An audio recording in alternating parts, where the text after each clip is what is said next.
Hello guys, welcome to my another vlog. Actually, I'm not calling it vlog literally क्योंकि मैं इसमें अपने मन की बात बताने वाली हूँ जो रिसेंटली मेरे साथ हुआ है। वो मैं आप लोगों के साथ बहुत दिनों से शेयर करना चाह रही थी पर मुझे टाइम नहीं मिल पा रहा था वीडियो बनाने का। तो मैंने सोचा, और हाँ अभी रात के 10 बज रहे हैं और मैंने सोचा अभी मेरे पास टाइम है, बाबू भी सो चुका है, मेरे हस्बैंड भी सो चुके हैं। तो मैंने सोचा कि चलो मैं पहले अपना जो भी मेरी मन की बात है वो मैं अपने जो भी मुझे देख रहे हैं, देखना चाहते हैं, मैं उनके साथ ये चीज़ें शेयर करूं। तो जैसा कि आप लोगों ने मेरे पहले वीडियो में देखा होगा, मैं कुछ दिनों से अपने मायके में थी। एक्चुअली जो मेरे दादाजी हैं उनका देहांत हो गया था 22 जनवरी को, और इसी वजह से मैं वीडियोस वगैरह रेगुलर अपलोड नहीं कर पा रही थी। मतलब जब हम लोग कोलकाता से वापस आए उसके बाद एक दिन के लिए मोतिहारी आए, अगले ही दिन 22 को दादाजी का डेथ हो गया। तो हम लोग तुरंत निकल गए वहाँ के लिए, और 2 तारीख को सारा काम वाम जो काम होता है बारवा का वो सब खत्म हुआ। तो उसके बाद मुझे जाना था डॉक्टर के यहाँ, और मैं पहले से मार्केट में थी। एक्चुअली ना मेरे आँख में यहाँ पे छोटा सा मस्सा हो रहा था। तो मेरे हस्बैंड ने बोला कि तुम्हारा ये मस्सा ना बड़ा हो रहा है, और हम लोग जो भी है मतलब एलोपैथी का दवा ज़्यादा नहीं प्रेफर करते, होम्योपैथी का दवाई लेते हैं। तो उन्होंने बोला कि जाके होम्योपैथिक वाले जो डॉक्टर हैं जो जिनसे हम लोग दिखाते हैं या कुछ भी होता है तो उन्हीं से हम दवा लेते हैं। तो उन्होंने बोला कि जाके तुम दवा ले लो। तो मैं मार्केट में किसी काम से ही थी, तो मुझे ये बात याद आ गई। फिर मैंने मम्मी को फ़ोन किया और मैंने मम्मी को बताया कि मैं इस जगह पे हूँ, आप आ जाइए। तो मम्मी आ ही रही थी। इसी बीच मैं क्या ही बताऊँ, मतलब ऐसा मैंने टीवी में देखा था, सुना था, लेकिन ऐसा मेरे साथ हुआ। मैं कॉर्नर पे अपने मतलब जो घर है उसका जो गली के बाहर वाला एरिया, वहाँ पे मैं वेट कर रही थी मार्केट में, मम्मी का कॉर्नर पे खड़ी होके वेट कर रही थी। लिटरली मुझे किसी से बात करने का मन नहीं था, बस मैं नॉर्मल अपना इंस्टा स्क्रॉल कर रही थी। फिर एक लेडी आई, मतलब वो वहीं पे उनकी दुकान थी किसी चीज़ की, वो मेरे बगल में आई। उन्होंने अपनी चीज़ें मुझसे शेयर करने लगी। धीरे धीरे वो बात करते करते मुझे कह रही हैं कि वो मतलब बनिया जात की थी, न हिंदू थी। आगे सुनिए उन्होंने क्या बोला। मतलब वो हिंदू जात की थी, बनिया जात की, और उन्होंने अपना धर्म परिवर्तन किया है, वो क्रिश्चियन बन गई है। मैंने ज़्यादा कुछ सीरियस नहीं लिया, मुझे चलो मतलब कर लिया, इनका मन है तो। और उन्होंने बताया कि उनके 2 बेटे हैं और एक मतलब हस्बैंड है, एक हस्बैंड तो एक ही होता है, हस्बैंड है और 2 बेटे हैं। और उनको देख के लग भी नहीं रहा था कि वो हिंदू है। मतलब उन्होंने प्रॉपर क्रिश्चियन वाला जो रहता ना कि वो क्रॉस पहना हुआ था, और ना बिंदी सिंदूर वगैरह कुछ भी नहीं, तो वो लग रही थी क्रिश्चियन है।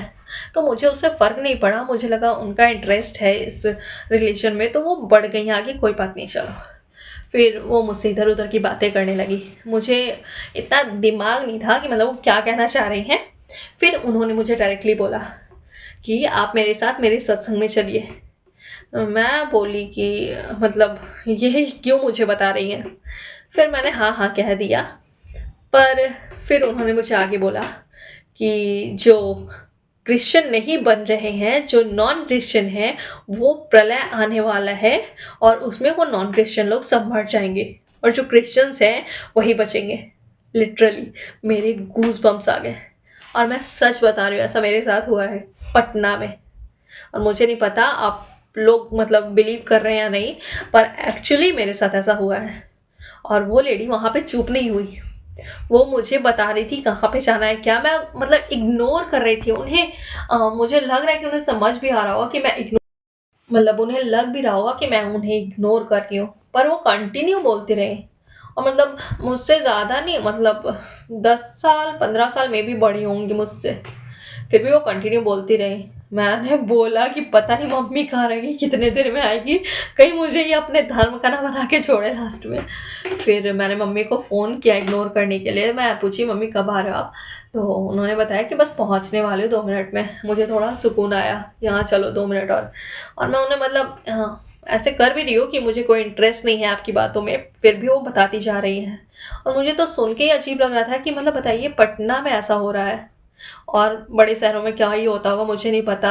अब वो सच में मतलब उनको लोग, मैं क्या ही बोलूँ, किसी धर्म के लोग उन्हें ऐसा कुछ सिखा रहे हैं या क्या हो रहा है मुझे नहीं पता, पर ऐसा मेरे साथ हुआ तो मुझे बहुत बुरा फील हुआ। कि चलो आपको मतलब आप अपने धर्म का प्रचार कर रहे हो, लेकिन आप गलत चीज़ें तो मत बोलो कि जो क्रिश्चियन बन जाएगा वो बच जाएगा और जो नॉन क्रिश्चियन है वो प्रलय में मर जाएंगे। ऐसा होता है क्या? आपने कभी सुना है?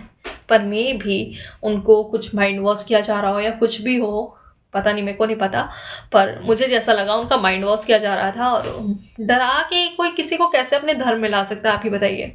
जिसको अपनी खुशी है, सहमति है, वो जाए, बिल्कुल जाए।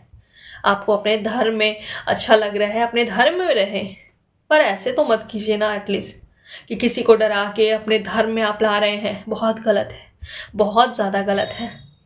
मैं तो बस अपने कान्हा पे पूरा भरोसा करती हूँ कि कुछ भी प्रलय आ जाए, कुछ भी आ जाए, वो मुझे बचा लेंगे। तो मतलब आपको अगर कान्हा पे भरोसा है तो जय श्री कृष्ण एक बार कमेंट में ज़रूर बोल दें। और मैं अगली बार आती हूँ आप लोगों के सामने एक अच्छे से वीडियो में। बाय बाय तब तक के लिए, और ऐसे लोगों से बच के रहें आप भी।